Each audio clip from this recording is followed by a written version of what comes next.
Hello guys, जो आज का वीडियो रहेगा प्रियम्बल का, ये सबसे इंपॉर्टेंट वीडियो रहेगा इस प्रियम्बल सीरीज़ का, इस पार्ट का। तो चलिए शुरू करते हैं। जहाँ से हमने ड्रॉप करा था, तो हम डीप डाइव करते हैं हर एक वर्ड को लेके। We the people of India, इसका मीनिंग क्या है? इसका मीनिंग है सोर्स ऑफ अथॉरिटी। सो अब सोर्स ऑफ अथॉरिटी जब हम इससे बोलते हैं तो मतलब हम इससे क्या मीन करते हैं ये समझते हैं।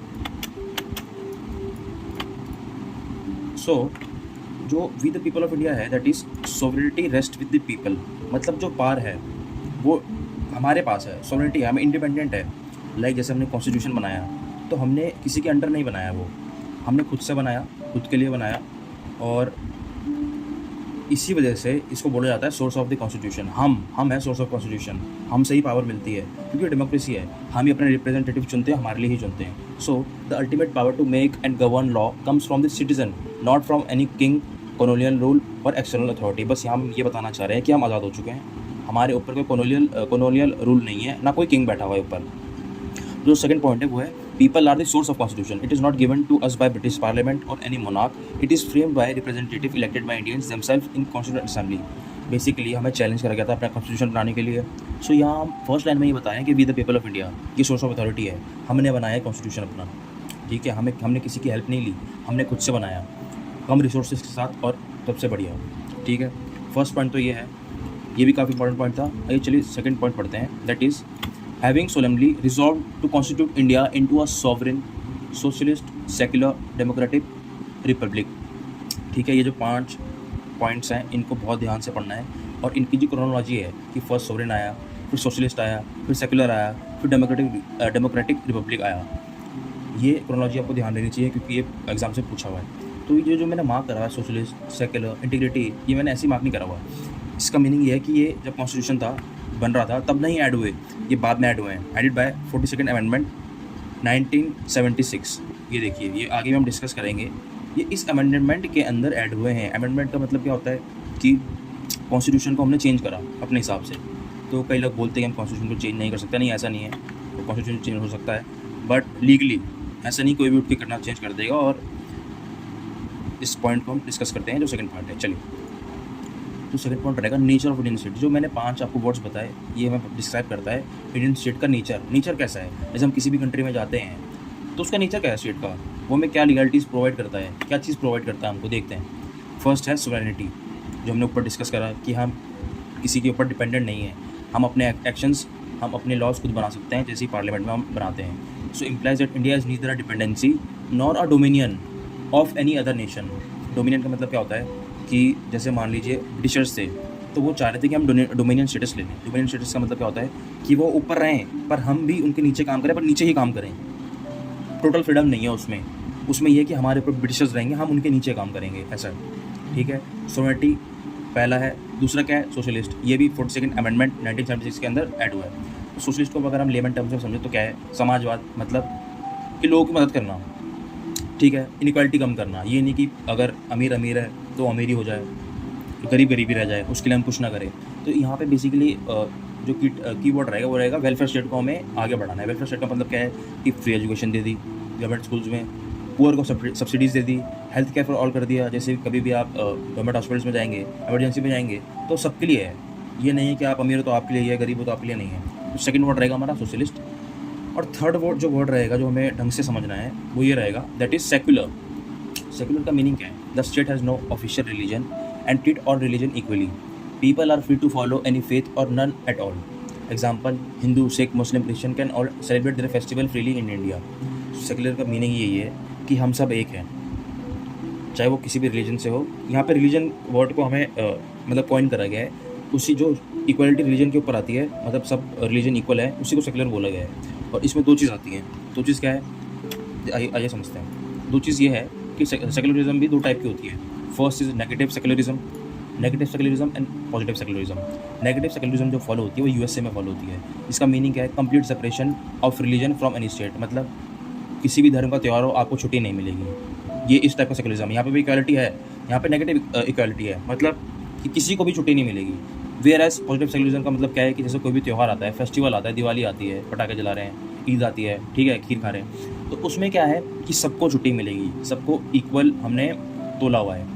ये नहीं कि आपका धर्म बड़ा है, आपका धर्म छोटा है। तो ये 2 चीज़ें होती हैं नेगेटिव एंड पॉजिटिव सेक्युलरिज्म में। देखिए, the maintain equal respect and treatment for all religion but can inform to ensure equality reform and public order. मतलब ये है कि सबको अपना धर्म मनाने की इक्वालिटी है, पर इसका मतलब ये नहीं कि हुड़दंगबाजी करें, लॉ एंड ऑर्डर को हम हार्म करें।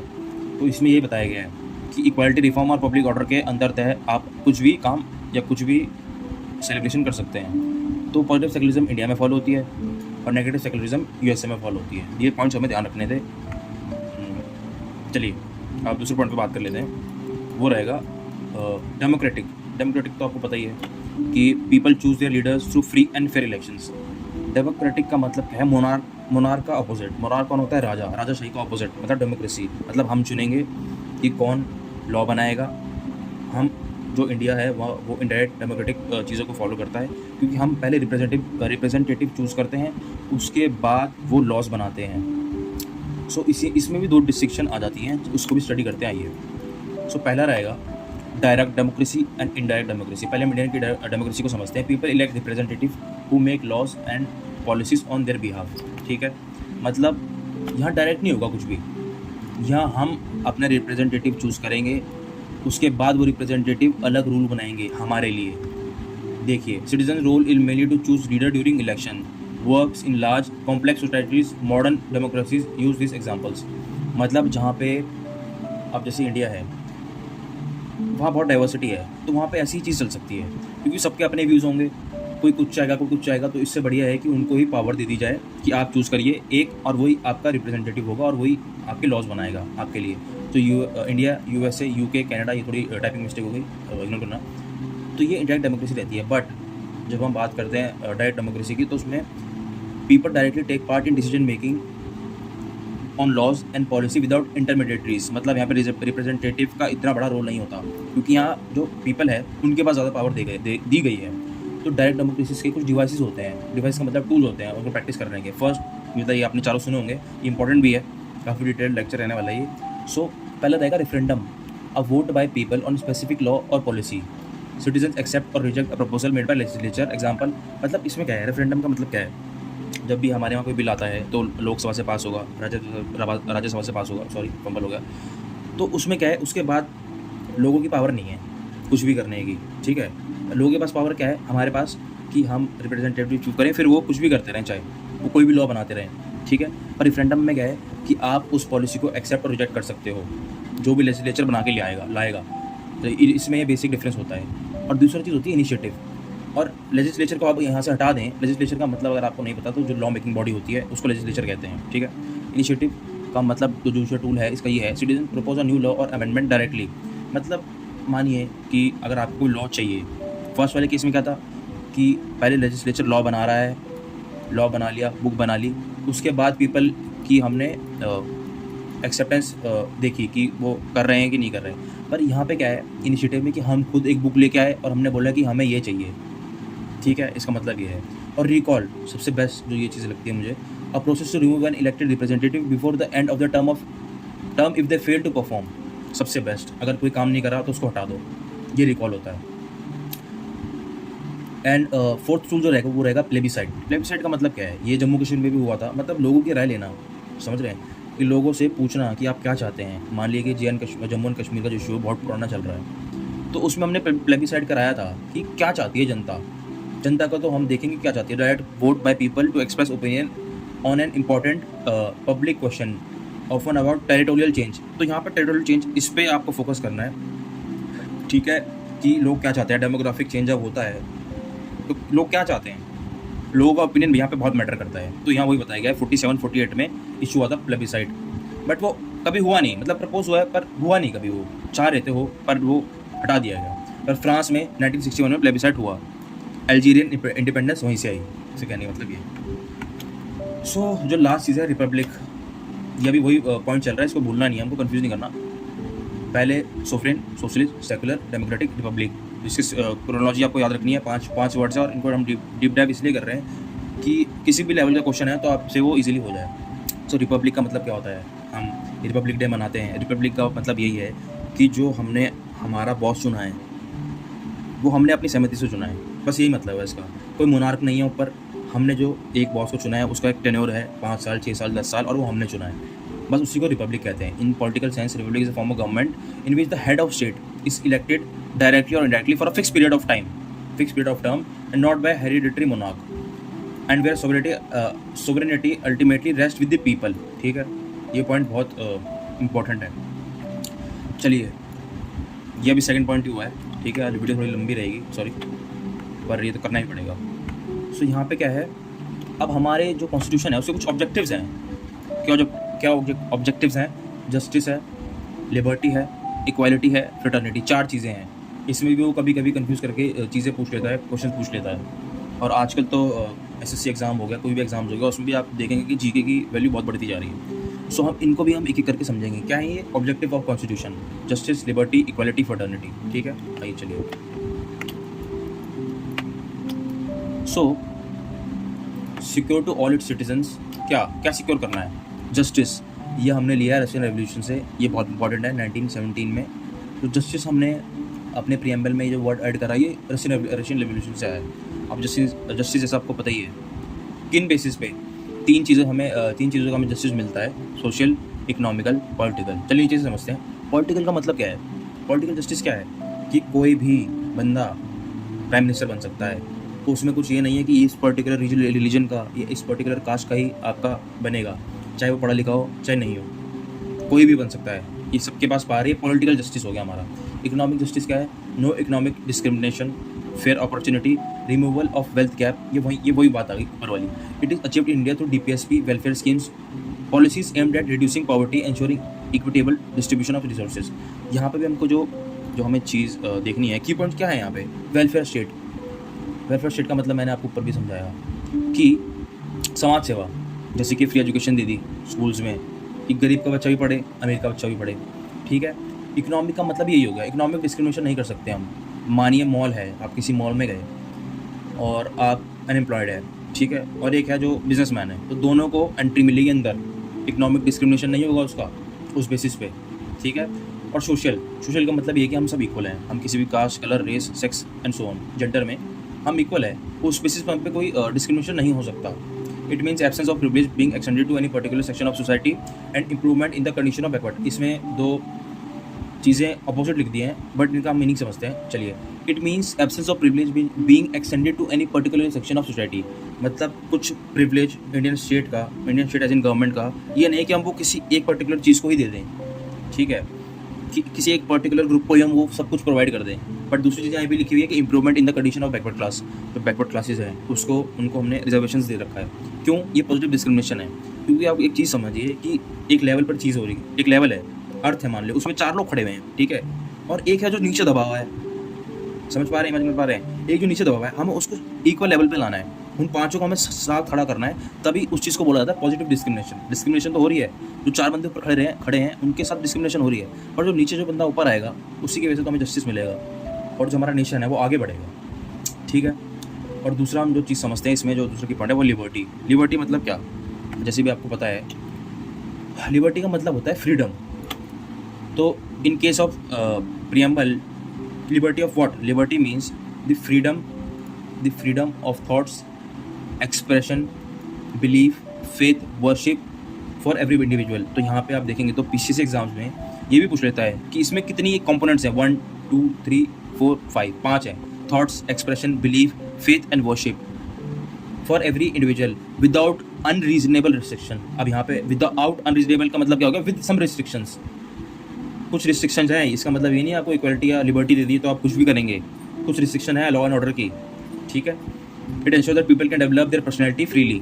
मतलब आप देखेंगे प्रीएम्बल तो यहाँ पे ये तो बताया गया है कि हम अपनी पर्सनैलिटी डेवलप कर पाएँ, हमें ऐसी चीज़ें दी गई हैं, हम फ्री हैं कुछ भी बिलीफ एक्सप्रेशन करने से, फेथ वर्शिप करने से। तो ये हमारी पर्सनैलिटी डेवलपमेंट में काम आता है।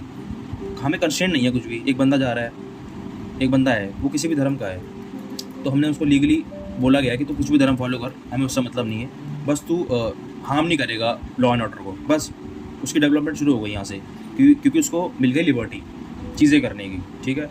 लिबर्टी कंसीडर्ड बाय प्रीएम्बल और fundamental right is not absolute but qualified.